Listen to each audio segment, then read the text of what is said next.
১২ লাখ টাকা পর্যন্ত কিন্তু ইনকাম ট্যাক্সে ছাড় দিয়ে দেওয়া হয়েছে। আপনারা অনেকেই সেই খবরটা হয়তো শুনেছেন, অনেকেই সেটা জানেন। কিন্তু একটু যদি ডিপলি অ্যানালাইসিস করা যায় তাহলে কিন্তু দেখা যাবে যে আস্তে আস্তে কিন্তু জিনিসপত্রের দামও কিন্তু ধীরে ধীরে বাড়তে চলেছে। কিভাবে সেগুলো প্রত্যেকটা এই ভিডিওতে আলোচনা করব, এবং এই ভিডিওতে এটাও আলোচনা করব পরবর্তী দিনে মার্কেট কোথায় যাবে, এখনও পর্যন্ত কেন ইন্ডেক্সগুলোতে কোনো রকম মোমেন্টাম আসছে না, সেগুলো সম্বন্ধেও কিন্তু এই ভিডিওতে ডিটেলসে আলোচনা করব। তো ভিডিওটা পুরোটা দেখুন, আশা করি খুব ভালো লাগবে। ভিডিওটা খুবই একটা ইনফরমেটিভ ভিডিও হতে চলেছে। যারা বাজেটটাকে মিস করে গেছেন, আপনাদের যে ছোটোখাটো ডাউটগুলো থাকে, আশা করি প্রত্যেকটা জিনিসে আমি দূর করে দেবো। তো আপনারা দেখছেন trade expert Bangla YouTube channel, আমি সৌম্যদীপ। তো চলুন আজকে ভিডিওটা শুরু করা যাক। আপনারা প্রত্যেকেই শুনেছেন যে সরকার কিন্তু ১২ লাখ টাকা পর্যন্ত ট্যাক্স ছেড়ে দিয়েছে, যার জন্য মধ্যবিত্ত অনেক ফ্যামিলি খুবই খুশি। এবং শুধু কিন্তু ১২ লাখ টাকা না, যারা স্যালারি পায় তাদের জন্য কিন্তু প্রায় ১২,৭৫,০০০ টাকা পর্যন্ত ট্যাক্স ছেড়ে দেওয়া হয়েছে, মানে তার উপরে কোনো রকম ইনকাম ট্যাক্স লাগবে না। এবার যারা ১২ লাখ টাকার উপরে ইনকাম করেন তাদের জন্য ট্যাক্স স্ল্যাব আলাদা করে ভাগ করা আছে, সেগুলো আপনারা গুগলে গিয়ে চেক করতে পারেন।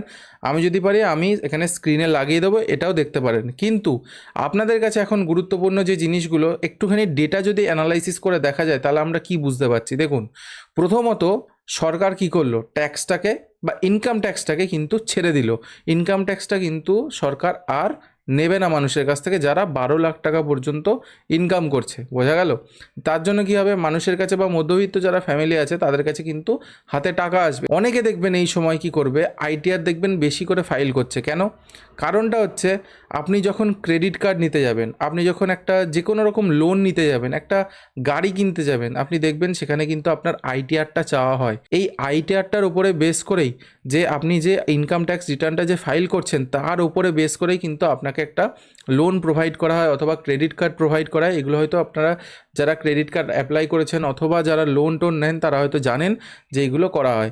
এইবার আপনাদেরকে এখানে একটা জিনিস বুঝতে হবে যে সরকার এটা কেন করলো, সরকার মানুষের হাতে কেন টাকাটাকে ছেড়ে দিল। দেখুন, মানুষের হাতে টাকাটাকে ছাড়লো, মানুষ এখন কি করবে, সেটা নিয়ে হয়তো ফোন কিনবে, ধরেন কম্পিউটার পারচেস করবে, অথবা নতুন নতুন কিছু কিছু গ্যাজেট পারচেস করবে, সিনেমা হলে যাবে সিনেমা দেখতে, শপিং মলে যাবে, বিভিন্ন জায়গায় তারা স্পেন্ড করবে। এবং সেইখান থেকেও কিন্তু একটা জিএসটি সরকার কিন্তু ভালো পরিমাণে তারা নিয়ে আসবে। তো সরকার এখানে কি করলো, যে আপনার ইনকাম ট্যাক্সটা ছিল সেটা এমনি সরকার ছেড়ে দিল, কিন্তু আপনার হাতে যে এক্সট্রা টাকাটা দিল সেটার জন্য কি হবে, যে মার্কেটের মধ্যে যখন আপনি কেনা বেচা করবেন, আপনারা হয়তো অনেকেই জানেন যে এফএমসিজি সেক্টর মানে ফাস্ট মুভিং কনজিউমার গুডস যে সেক্টরটা আছে, সেই সেক্টরটা কিন্তু একদমই ভালো পারফর্ম করছিল না। প্রত্যেকটা স্টক, সেই এফএমসিজি সেক্টরের প্রত্যেকটা স্টক কিন্তু দেখা যাচ্ছে যে প্রত্যেকটা প্রায় ডাউন ট্রেন্ডে, অথবা সে কোনো রকমভাবে মুভ করতে পারছে না ওপরের দিকে। দেখুন, আজকে একটা স্টক বা একটা কোম্পানি কখন ওপরের দিকে যাবে বা কখন আস্তে আস্তে গ্রো করবে,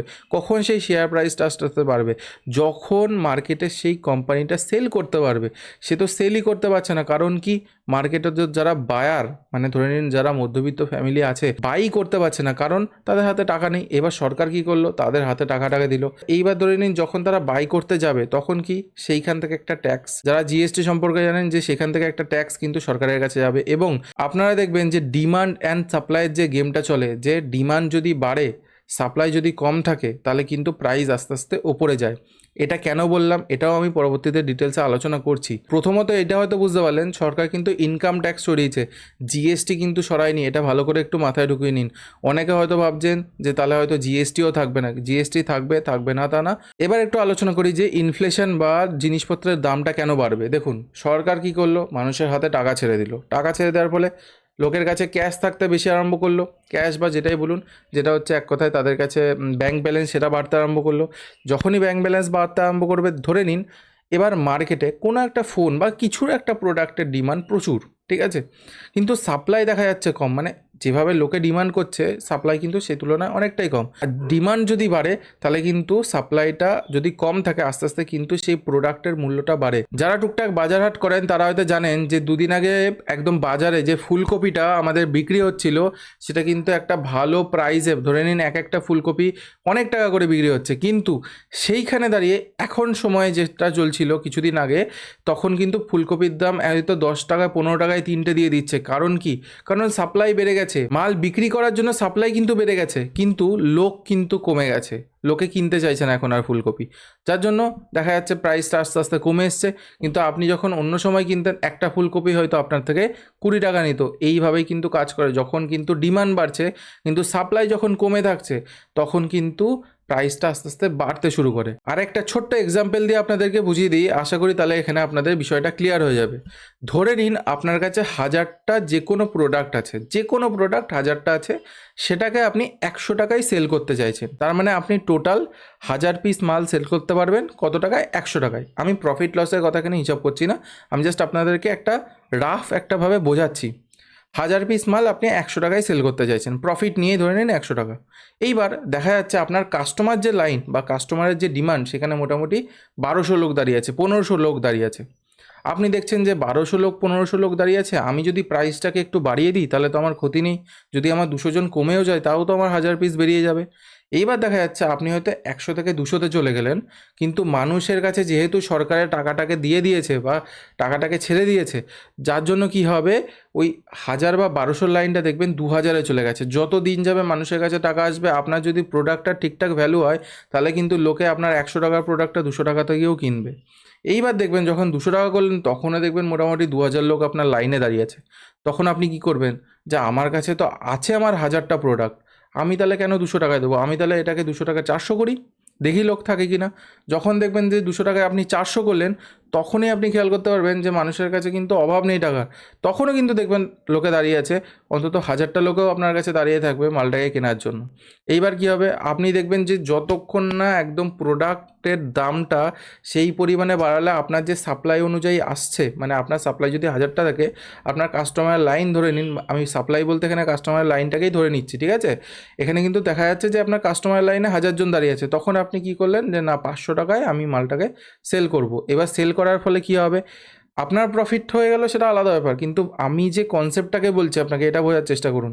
মানুষের কাছে টাকা থাকলে আপনার প্রোডাক্টটা যদি একদম খুব ভালো হয়, তাদের জন্য যদি কার্যকরী হয়, তাহলে কিন্তু মানুষ আপনার জিনিসটা বেশি দাম দিয়ে কিনবে, কারণ মানুষের কাছে কিন্তু টাকার অভাবটা হবে না। আপনারা কিছু দিনের মধ্যে এই জিনিসটা হয়তো খেয়াল করতে পারবেন, আজকের দিনে দাঁড়িয়ে একটা ম্যাগির প্যাকেট কত 7 টাকা 14 টাকা বা 10 টাকা 14 টাকা এরকম চলছে। আপনারা দেখবেন কিছু দিনের মধ্যে যে 14 টাকার ম্যাগিটা সেটা কালকে গিয়ে 15 টাকা হবে, তারপরের দিন গিয়ে যদি 15 টাকা হয়, আপনি ভাবুন যে কত পার্সেন্টেজ বেড়ে গেল। পার্সেন্টটাকে হিসাব করুন। প্রোডাক্ট কিন্তু হুড়িয়ে বিকছে মার্কেটে, কিন্তু পার্সেন্টেজটাকে হিসাব করুন। আজকে যদি 1.5 টাকাও ম্যাগিতে বাড়ে, ধরে নিন 15 টাকা 16 টাকা 17 টাকা করে বাড়তে আরম্ভ করে, তাহলে একটুখানি চিন্তা করে দেখুন এই প্রাইসটা কোথায় গিয়ে ঠেকবে ধীরে ধীরে।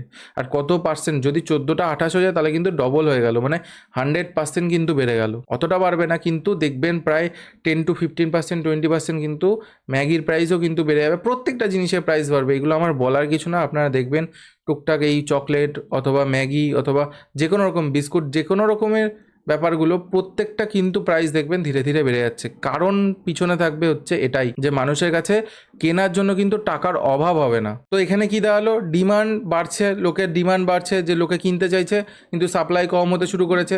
তখন কি করবে কোম্পানি, সাপ্লাইও বাড়ানোর চেষ্টা করবে, কিন্তু মানুষের ডিমান্ড তো কমবে না। কারণ ধরে নিন এফএমসিজি সেক্টরে যে কটা প্রোডাক্ট আছে সেগুলো কিন্তু কন্টিনিউয়াসলি ইউজ হয়ে যাচ্ছে।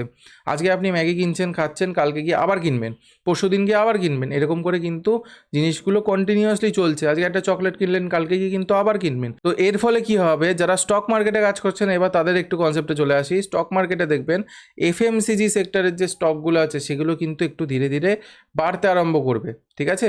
বা অটো সেক্টরের যে স্টকগুলো আছে, আপনারা দেখেছেন হয়তো নির্মলা সীতারামন কী বলেছেন, যারা বাজেট শোনেননি তারা আগে শুনতে পারেন, যদি নাও শোনেন আপনারা দেখুন গিয়ে অটো সেক্টরের স্টক, ইভি সেক্টরের স্টক, আপনারা দেখবেন এগুলো কিন্তু ধীরে ধীরে দৌড়াতে আরম্ভ করেছে। কারণটা কি, কারণ কিন্তু এই একটাই, ডিমান্ড অ্যান্ড সাপ্লাই খেলা আর মানুষের হাতে টাকা ছেড়ে দেওয়া।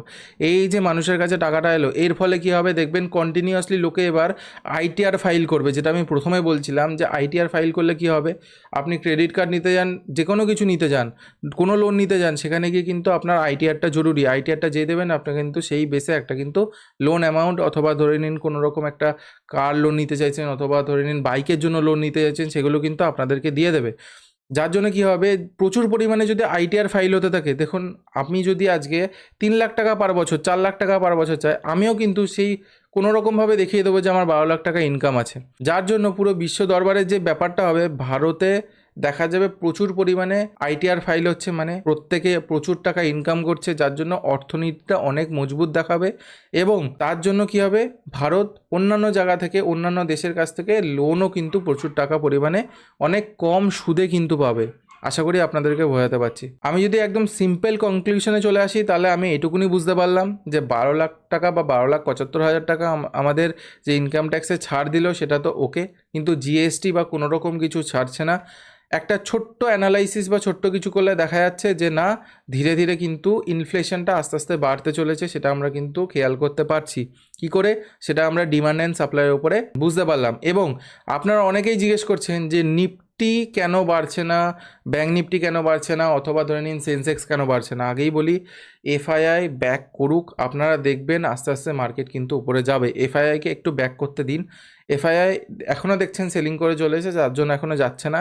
কিন্তু এফএমসিজি সেক্টরটাকে গিয়ে চেক করুন, এফএমসিজি সেক্টর কিন্তু খুব ভালো এখন একটা বড় ক্যান্ডেল তৈরি করেছে, সেটা গিয়ে দেখুন। আমি পারলে এখানে স্ক্রিনও লাগিয়ে দেবো আপনাদেরকে চার্ট, আপনারা দেখতে পারবেন যে সেই যে বাজেটের দিন, সেদিন কিন্তু এফএমসিজি সেক্টর খুব ভালো কিন্তু একটা রিটার্ন দিয়েছে। এবং এই যে ডিমান্ড অ্যান্ড সাপ্লাইয়ের কথাটা আপনাদেরকে বললাম, এই ডিমান্ড অ্যান্ড সাপ্লাই বিষয়টা কিন্তু নর্মাল মার্কেটের ক্ষেত্রেও প্রযোজ্য।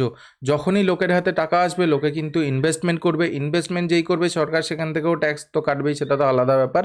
এইবার যারা শেয়ার মার্কেটে কাজ করেন তাদের জন্য একটা ছোট্ট করে বলে রাখতে চাই যে মার্কেট কিন্তু ধীরে ধীরে আস্তে আস্তে উপরের দিকে যেতে শুরু করেছে। যারা ইনভেস্টিং করেন তারা ধীরে ধীরে ইনভেস্ট করতে থাকুন, প্রত্যেকে ফাইন্যান্সিয়াল অ্যাডভাইজারের কথা শুনে ধীরে ধীরে ইনভেস্ট করতে থাকুন, ভালো ভালো স্টক চুজ করুন, কারণ ডিমান্ড অ্যান্ড সাপ্লাই খেলা কিন্তু এখানেও হবে। স্টক কিন্তু লিমিটেড, স্টক বা শেয়ার, মানে একটা কোম্পানির যে শেয়ারগুলো সেগুলো কিন্তু প্রত্যেকটা লিমিটেড। কোথাও ধরে নিন 10 কোটিটা শেয়ার আছে, কোথাও 10 লাখটা আছে। আজকে যদি 10 লাখটা শেয়ার কেউ যদি কিনে নেয়, তাহলে কিন্তু আপনি সেখানে আর ট্রেডিং করতে পারবেন না। আশা করি বুঝতে পারছেন, বা সেটা কিন্তু শেয়ারটা কিন্তু যতক্ষণ না সেল হবে ততক্ষণ কিন্তু আপনি বাই করতে পারবেন না। সুতরাং এখানে যদি ডিমান্ড বাড়তে শুরু করে, সাপ্লাই কিন্তু কম, বুঝবেন, সাপ্লাই কিন্তু লিমিটেড। এইবার ধরে নিন ডিমান্ড বাড়তে শুরু করলে কিন্তু প্রাইস আস্তে আস্তে বাড়তে শুরু করবে, কারণ লোকের কাছে টাকা আছে, লোকে এসআইপি করবে, লোকে ইনভেস্ট করবে, লোকে মিউচুয়াল ফান্ড করবে। আশা করি আপনাদেরকে বোঝাতে পারছি যে জিনিসগুলো কিভাবে কাজ করবে। তো এরকম আরও ডিটেলসে ভিডিও দেখতে চাইলে বাংলা ভাষায় একদম এই চ্যানেলটাকে সাবস্ক্রাইব করুন। যদি ভিডিওটা ভালো লাগে তাহলে কমেন্টে জানাবেন যে কেমন লাগলো ভিডিওটা। আরও এইরকম ভিডিও আপনারা এই চ্যানেলে দেখতে পারবেন, এবং ট্রেডিং রিলেটেড প্রত্যেকটাই এডুকেশনাল ভিডিও কিন্তু এই চ্যানেলে আসবে। তার জন্য চ্যানেলটাকে সাবস্ক্রাইব করুন এবং ভিডিওটাকে লাইক করে জানান কমেন্ট বক্সে কেমন লাগলো আজকের ভিডিও। আর এই ট্যাক্সে যে 12 লাখ টাকা ছাড় দিল, তাতে আপনি খুব খুশি না সেই বিষয়টাও কিন্তু অবশ্যই জানাবেন। আপনারা হয়তো এটাও ভাবছেন যে যদি ইনফ্লেশন বাড়ে তাহলে কেন সরকার এটা করলো। দেখুন, আপনার হাতে টাকাটা দেওয়াও যেমন গুরুত্বপূর্ণ, তেমন একটা কোম্পানি থেকে যদি সেল না হয় তাহলে মার্কেট আস্তে আস্তে কী করে ওপরে যাবে, এটাও আপনাকে বুঝতে হবে। পুরো অর্থনীতিকে কিন্তু শুধুমাত্র জাস্ট একটা ইনকাম ট্যাক্স বন্ধ করে দিলেই কিন্তু চলে না, বা ইনকাম ট্যাক্স লাগিয়ে দিলেই কিন্তু চলে না। আরও অনেক কিছু কিন্তু ডিপেন্ড করছে এর ওপরে। তো চলুন, এই ছিল আজকের ভিডিও। যদি ভিডিওটা ভালো লাগে থাকে তাহলে অবশ্যই চ্যানেলটাকে সাবস্ক্রাইব করবেন এবং ভিডিওটাকে লাইক করবেন এবং কমেন্টে জানাবেন। চলুন, দেখা হচ্ছে নেক্সট একটা কোনো ভালো ভিডিওতে, একটা ভালো কন্টেন্টের সাথে। সকলে ভালো থাকবেন, সুস্থ থাকবেন। রাধে রাধে।